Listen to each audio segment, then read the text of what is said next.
Hello students, कैसे हैं आप लोग। आज मैं आप लोगों के लिए भूगोल प्रतिष्ठा बीए पार्ट 1 पत्र 1 इकाई 2 से एक चैप्टर लाया हूँ, कोबर एवं होम्स का पर्वत निर्माण सिद्धांत। तो सबसे पहले हम पर्वत के बारे में जानेंगे। पर्वत भूतल पर द्वितीय श्रेणी के महत्वपूर्ण उच्चावच हैं। प्रथम श्रेणी में महादेश होते हैं और महासागर होते हैं, और द्वितीय श्रेणी में ये पर्वत। अब पर्वतों की परिभाषा के रूप में है, पर्वत स्थल एक ऐसे पुंज यानी कि समूह हैं जो अपनी पर्याप्त ऊंचाई के कारण अपने आसपास की अपेक्षा अत्यंत स्पष्ट होते हैं, किंतु उनके शीर्ष पर के तल का विस्तार अधिक नहीं होता है। अब आप भी देखे होंगे कि कोई पर्वत बड़ा कोई छोटा है, तो इसलिए पर्वतों के कई रूप होते हैं, जैसे पर्वत कटक, पर्वत श्रेणी, पर्वत श्रृंखला, पर्वत तंत्र, पर्वत वर्ग, पर्वत समूह, पर्वत शिखर। अंग्रेजी में बोले तो mountain ridge, mountain range, mountain chain, mountain system, mountain group, Cordillera, mountain peak. आपने कभी सोचा है कि इन पर्वतों का निर्माण कैसे होता है? सोचते तो ज़रूर होंगे। तो चलिए इसी संबंध में, इसी संदर्भ में मैं आप लोगों को कुछ विद्वानों का पर्वत निर्माण से संबंधित विचारधारा को बताता हूँ, उनकी संकल्पना को बताता हूँ। इसमें दो विद्वानों का हमारे सिलेबस में भी पढ़ना है, कोबर का और होम्स का। तो सबसे पहले देख लेते हैं कोबर ने पर्वत निर्माण के संबंध में क्या कहा है। तो चलिए ध्यान से देखते और सुनते हैं। कोबर जर्मनी के रहने वाले थे। वो बहुत बड़े विद्वान थे, वैज्ञानिक थे। तो उनका जो सिद्धांत है भूसन्नति का सिद्धांत है, जियोसिंक्लाइन थ्योरी। वास्तव में उनका उद्देश्य प्राचीन दृढ़ भूखंडों तथा भूसन्नतियों में संबंध स्थापित करना था। दृढ़ भूखंड का मतलब जो पृथ्वी के निर्माण से आज तक अपने उसी रूप में है, और भूसन्नति का मतलब आगे बताऊंगा मैं। कोबर ने इस तरह अपने भूसन्नति के सिद्धांत के आधार पर पर्वत निर्माण की क्रिया समझने और समझाने का भरसक प्रयास किया। यह जो सिद्धांत है संकुचन शक्ति पर आधारित है। पृथ्वी में संकुचन होने से क्या होता है कि कुछ न कुछ फोर्स जनरेट होता है, और ये फोर्स फोरलैंड में गति उत्पन्न करती है। अभी ये आप लोगों को बहुत अजीब लग रहा होगा, लेकिन आगे समझ में आएगा। फोरलैंड का मतलब अग्रदेश, अग्रदेश का मतलब जो आगे निकला हुआ है, जिससे प्रेरित होकर कंप्रेशनल फोर्स, कंप्रेशन के कारण भूसन्नति का मलबा वलित होकर यानी फोल्ड होकर के पर्वत का रूप धारण करता है।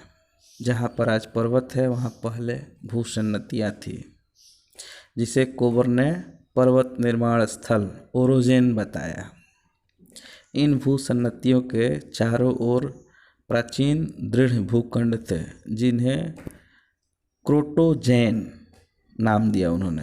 ये सब जर्मन नाम है। कोबर के अनुसार भूसन्नतियाँ लंबे तथा चौड़े जलपूर्ण गर्त थीं। पर्वत निर्माण की पहली अवस्था में भूसन्नति का निर्माण होता है, जिसके दौरान पृथ्वी में संकुचन के कारण भूसन्नति का निर्माण होता है। इसे भूसन्नति अवस्था कहते हैं। प्रत्येक भूसन्नति के किनारे पर दृढ़ भूखंड होते हैं, जिन्हें कोबर ने फोरलैंड अग्रदेश कहा। इन दृढ़ भूखंडों के अपरदन से प्राप्त मलबा का नदियों द्वारा भूसन्नति में धीरे धीरे जमाव होता है। इस प्रक्रिया को सेडिमेंटेशन कहते हैं। सेडिमेंटेशन के कारण मलबा के भार में वृद्धि होने लगता है और भूसन्नति की तली में यानी कि बेस में निरंतर धंसाव होता है। इसे सब्सिडेंस कहते हैं, मतलब धंसने की प्रक्रिया। इन दोनों क्रियाओं के लंबे समय तक चलते रहने के कारण भूसन्नति की गहराई अत्यंत अधिक हो जाती है तथा अधिक मात्रा में मलबा का निक्षेप होता है। हम लोग दूसरे शब्दों में ऐसे समझें कि मान लो कोई एक गहरा लंबा समुद्र है, उसके या फिर गांव या घर में का आप एक बड़े नाले का उदाहरण ले सकते हैं। उस नाले में क्या होता है कि दोनों तरफ की नालियाँ उसमें पानी गिराती हैं, कचरा गिराती हैं। धीरे धीरे क्या होता है कि मेन जो नाला होता है वो भरने लगता है। तो इसी तरह से जो भूसन्नति होती है पहले भर जाती है, फिर क्या होता है जब उसी मलबे का भार अधिक हो जाता है तो वह नीचे की ओर धंस जाता है। पुनः मलबा से नाला जाम होता है, भर जाता है, फिर से वो उसमें धंसाव की प्रक्रिया होती है। तो ये समझ लो कि एक नाला जैसे चीज़ है कि नाला है भूसन्नति, दोनों तरफ से नालियाँ उसमें कीचड़ जमा करती हैं, पानी जमा करती हैं। तो इसी प्रकार प्राचीन काल में बड़े बड़े जियोसिंक्लाइंस थे जिसमें दोनों तरफ की नदियाँ उसमें मलबा जमा करती थी। ठीक है, अब आगे बढ़ते हैं। जब भूसन्नति भर जाती है तो पृथ्वी के संकुचन से उत्पन्न क्षैतिज संचलन के कारण भूसन्नति के दोनों ओर के भाग, उसको अग्रदेश कहें या फिर दोनों ओर के भाग, एक दूसरे की ओर खिसकने लगते हैं। इसे पर्वत निर्माण की अवस्था कहते हैं। इस तरह भूसन्नति के दोनों तरफ के भाग जो हैं वो पिलास की तरह या सणसी की तरह समान सरकने के कारण भूसन्नति के मलबों पर या कचड़ों पर या तलछट पर या सेडिमेंट पर दबाव पड़ता है, अर्थात अग्रदेशों के आसपास सरकने से उत्पन्न संपीड़नात्मक बल यानी कंप्रेशनल फोर्स के कारण भूसन्नति के तलछट में सिकुड़न या मोड़ पड़ने लगता है, जिस कारण मलबा वलित होकर पर्वत का रूप धारण कर लेता है। अब आप ऐसे समझिए कि कभी आपने किसी भी फॉर्म पर फोटो चिपकाया है, उसमें क्या होता है कभी कभी गोंद ज़्यादा पड़ जाता है फोटो पर, और जैसे ही फोटो फॉर्म पर चिपकाते हैं गोंद बाहर निकल आता है। ठीक इसी प्रकार जो जियोसिंक्लाइन में कचरा पड़ा रहता है, दोनों तरफ से दबाव पड़ने के बाद वो कचरा बाहर आ जाता है और वही पर्वत का रूप ले लेता है। ठीक है, आगे बढ़ते हैं।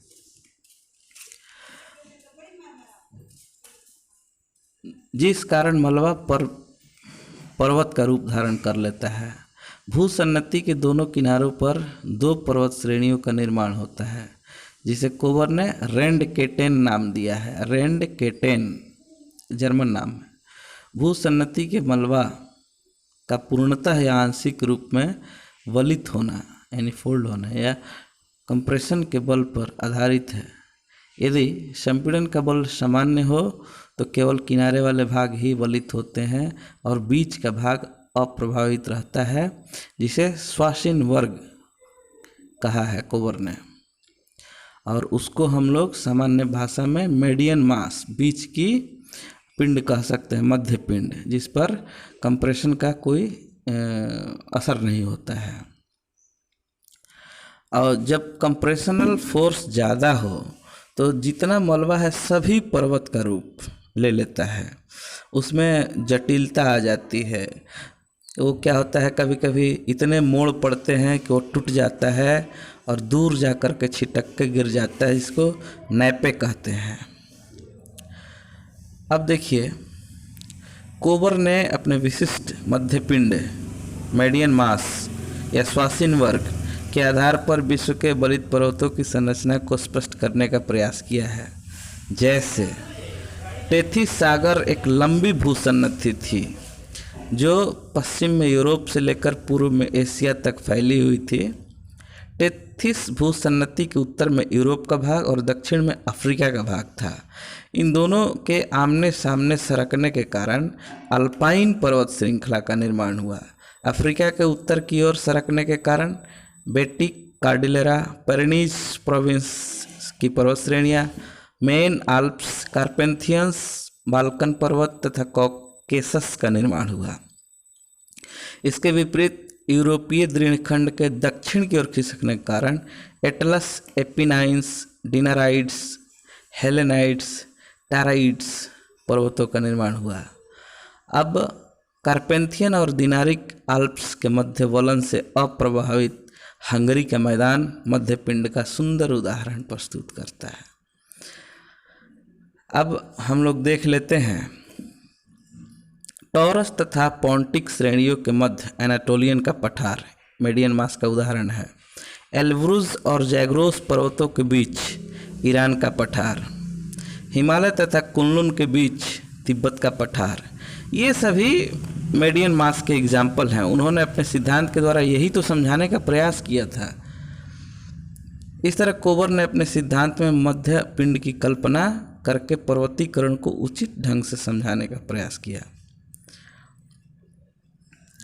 हिमालय के निर्माण के विषय में कोबर ने बताया कि पहले टेथिस सागर था जो एक जियोसिंक्लाइन था, भूसन्नति था। इसके उत्तर में अंगारलैंड तथा दक्षिण में गोंडवानालैंड फोरलैंड के रूप में थे, अग्रदेश के रूप में। इयोसीन युग में दोनों आमने सामने सरकने लगे, जिस कारण टेथिस के दोनों किनारों पर तलछट में वलन पड़ने से, यानी कि उसके सेडिमेंट में फोल्ड पड़ने से उत्तर में कुनलुन पर्वत तथा दक्षिण में हिमालय श्रेणी उत्पन्न हुई और दोनों के बीच मीडियन मास यानी कि जो अप्रभावित भाग है तिब्बत के पठार के रूप में रह गया। इस प्रकार इनका सिद्धांत मोटा मोटी यही है। इसको कई लोगों ने गलत भी बताया है, इनकी आलोचना भी किया है। एक दो आलोचना हम लोग देख लेते हैं। पृथ्वी के संकुचन से उत्पन्न बल पर्वत निर्माण के लिए उपयुक्त नहीं है, ऐसा बहुत सारे लोगों ने कहा है। कोबर के अनुसार भूसन्नति के दोनों पार्श्व सरकते हैं, जबकि स्वेस ने बताया है, स्वेस एक विद्वान है, कि एक पार्श्व सरकता है। एक और आलोचना है इनका कि पूर्व से पश्चिम फैले पर्वतों अल्प्स, हिमालय का स्पष्टीकरण तो हो जाता है, परंतु उत्तर से दक्षिण फैले पर्वतों का स्पष्टीकरण नहीं हो पाता है। खैर, इन्होंने जो भी सिद्धांत दिया बहुत ही सटीक सिद्धांत था। और क्या होता है, कोई सिद्धांत पूरी तरह सही भी नहीं होता है तो दूसरे विद्वानों के लिए एक रास्ता तो खोलता है, एक कंसेप्ट तो देता है कि ऐसे भी सोच सकते हैं, कुछ और तरीके से भी सोच सकते हैं, मतलब मार्ग प्रशस्त करते हैं। तो कोबर ने मार्ग प्रशस्त किया। इसके बाद कई और विद्वानों ने पर्वत निर्माण से संबंधित अपनी अपनी परिकल्पनाएं दी।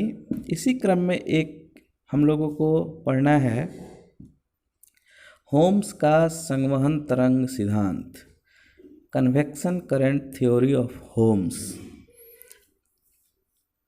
होम्स का संवहन तरंग सिद्धांत 1928-29 में आया और इसमें कई सारे भू आकृतियों की उत्पत्ति के संबंध में जो प्रॉब्लम्स थे उसको ख़त्म करने का प्रयास किया।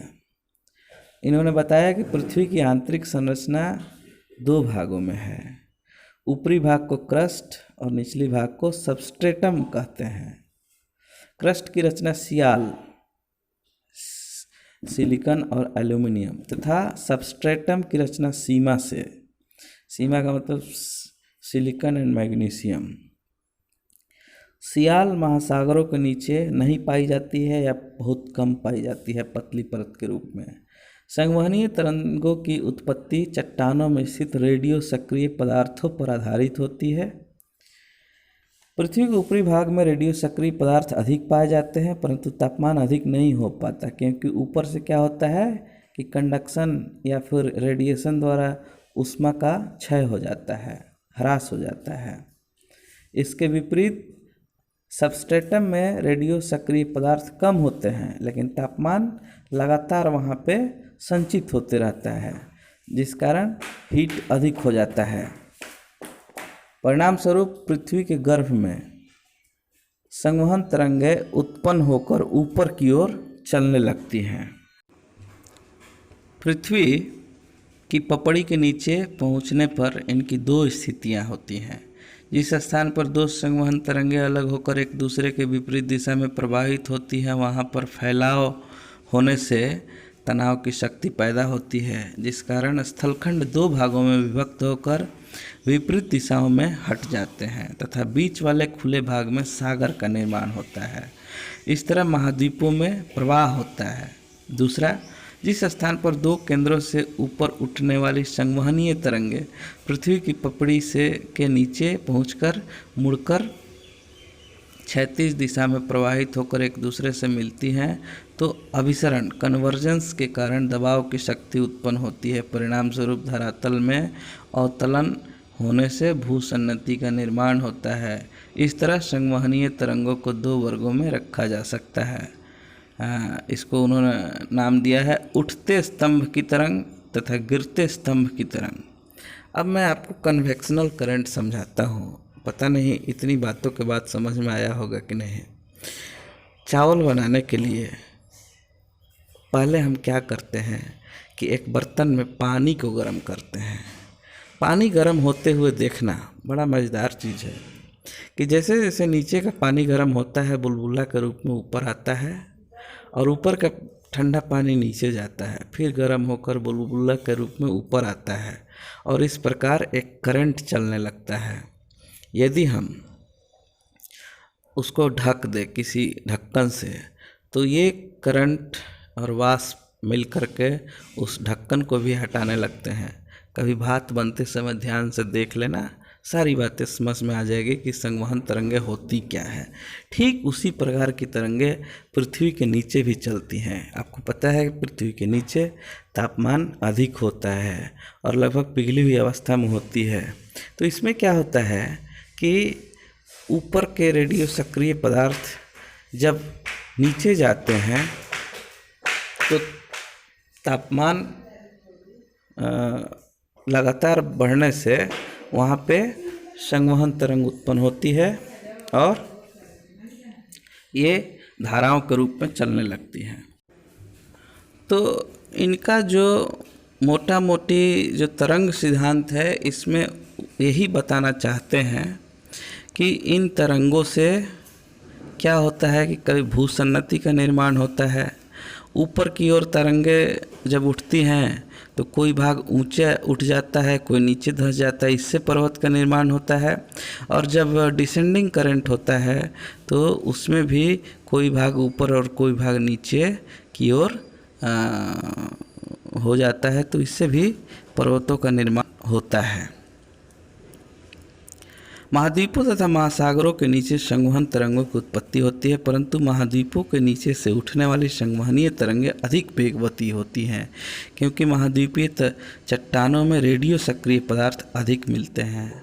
संवहन तरंगों की उत्पत्ति कई केंद्रों से होती है तथा ये उत्पत्ति केंद्र बदलते रहते हैं। महाद्वीपों तथा महासागरों के नीचे से उठने वाली आरोही संवहन तरंगें जब जलमग्न तट के नीचे मिलकर नीचे मुड़ती हैं तो संपीड़न के कारण इस भाग का अवतलन होता है तथा भूसन्नति का निर्माण होता है। इस तरह भूसन्नति की स्थिति गिरते स्तंभ या अवरोहित तरंगों के ऊपर होती है। तो इस प्रकार इनका जो पूरा सिद्धांत है वो भूसन्नति वाला भी है और जो जेफ्रीज का है महाद्वीपीय फिसलन या फिर थर्मल कॉन्ट्रैक्शन तापीय संकुचन, इस सब का मिला जुला रूप है। और सभी में से इन्होंने बोला कि मैं समस्याओं को निकाल करके एक अच्छा सा सिद्धांत देता हूँ। तो अवरोही तरंगें महाद्वीपों तथा महासागरीय तली के नीचे के कुछ भागों को उच्च तापमान के कारण पिघलाकर उन्हें भूसन्नति में जमा करने लगती हैं। इस तरह महाद्वीपीय परत पतली होने लगती है। लगातार संपीड़न तथा तलछटीय निक्षेप यानी कि सेडिमेंटेशन के कारण भूसन्नति में निरंतर धंसाव होता रहता है। जैसा कोबर में बताया था, सेम उसी तरह से संवहनीय तरंगों की क्रिया चक्रीय होती है। इसी के दौरान भूसन्नति का निर्माण, पर्वत की उत्पत्ति तथा उसका उत्थान होता है। इसमें 3 अवस्थाएं हैं, देख लीजिए। प्रथम अवस्था, इस अवस्था का समय सबसे लंबा होता है, जिसमें 2 केंद्रों से आने वाली संवहनीय तरंगें मिलकर जलमग्न तटों के नीचे भूसन्नति का निर्माण करती हैं। दूसरी अवस्था में संवहनीय तरंगों की गति अत्यधिक तीव्र हो जाती है, परंतु यह अवस्था कम समय तक रहती है। इस अवस्था में तरंगों के सर्वाधिक वेगवती होने का एकमात्र कारण गिरते स्तंभ में शीतल पदार्थों का अवतलन तथा उठते स्तंभ में तप्त पदार्थों का प्रवाहित होना है। महाद्वीपों तथा महासागरों की ओर से आने वाली तरंगें तीव्र गति से मिलकर नीचे मुड़ती हैं, जिससे भूसन्नति के मलबा पर लैटरल कंप्रेशन पड़ता है, यानी कि दबाव पड़ता है, और मलबा क्या होता है, दबकर भींचकर फोल्ड हो जाता है और पर्वत निर्माण होता है। थर्ड स्टेज में है, संवहनीय तरंगों का क्रम क्रमशः क्षीण होने लगता है, जिसका कारण गिरते स्तंभ में गर्म पदार्थों का अंत तथा उठते स्तंभ में शीतल पदार्थों का उठना है। धीरे धीरे समस्त उठता स्तंभ शीतल हो जाता है, जिस कारण संवहन तरंगों का समापन हो जाता है, उसकी समस्त प्रक्रिया समाप्त हो जाती है, जिसके कुछ रिजल्ट भी होते हैं। क्या होते हैं? निक्षेपण के समाप्त हो जाने से गिरते स्तंभ के ऊपर दबाव कम हो जाएगा, जिस कारण गिरते स्तंभ के पदार्थ धीरे धीरे ऊपर उठने लगते हैं तथा पर्वतों में उत्थान आरंभ हो जाता है।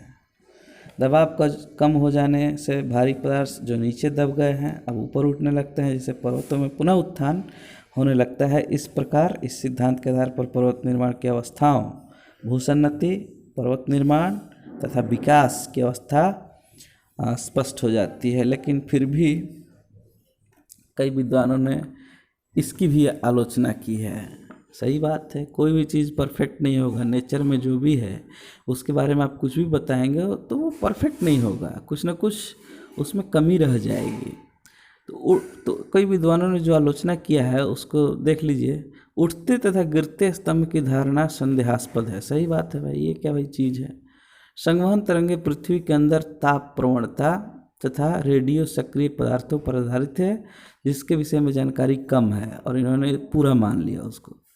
क्रस्ट के नीचे यानी कि पृथ्वी की ऊपरी सतह के नीचे संवहन तरंगों का क्षैतिज प्रवाह भी एक संदेहास्पद तथ्य है।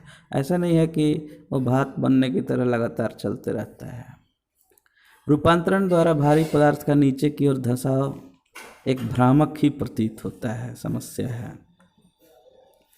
इस सिद्धांत के अनुसार संवहन तरंगों का आविर्भाव महाद्वीपों के नीचे कुछ सीमित केंद्रों पर ही होगा। यदि इन तरंगों की उत्पत्ति के लिए आवश्यक दशाएं प्राप्त हैं तो तरंगों का आविर्भाव प्रत्येक स्थान पर क्यों नहीं होता है। सही बात है।